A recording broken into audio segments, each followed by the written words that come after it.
સુરતના પાલે પોઈન્ટ પાસે શક્તિનગર સોસાયટીમાં આવેલ લક્ઝરિયસ બંગલામાં શોર્ટ સર્કિટના કારણે આગ લાગતા અફરાતફરીનો માહોલ સર્જાયો હતો। આગ લાગતા ઘરના બધા લોકો સહી સલામત બહાર નીકળી આવ્યા હતા। વિકરાળ આગના લીધે ઘરનું ફર્નિચર બળીને ખાખ થઈ ગયું હતું।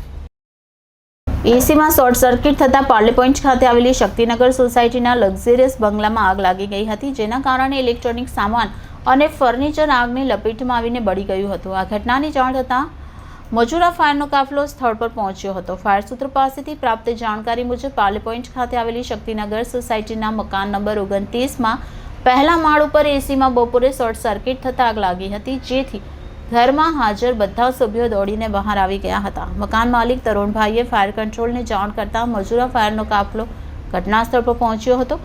ફાયર ઓફિસર નિલેશ દવેએ જણાવ્યું હતું કે આગ લાગવાને કારણે એલઈડી ટીવી સહિત ફર્નિચર બળી ગયું હતું, જો કે આગમાં કોઈ ઈજા કે જાનહાનિ થઈ ન હતી। હવે જે પાર્લે પોઈન્ટ એરિયામાં શક્તિનગર સોસાયટીમાં શેટ્ટી નામના બંગલામાં કંઈક બીજામાં પહેલાં માળે રૂમમાં એસીના લીધે શોર્ટ સર્કિટ થયું હતું। રૂમનો જે સરસામાન બળી ગયું હતું અને પૂરા બંગલામાં સ્મોક થઈ ગયો હતો। BS8 પહેરી અમે કંટ્રોલ કરી લીધું હતું અને બીજું કે કોઈક જાન કે ઈજા નુકસાન થયું નથી।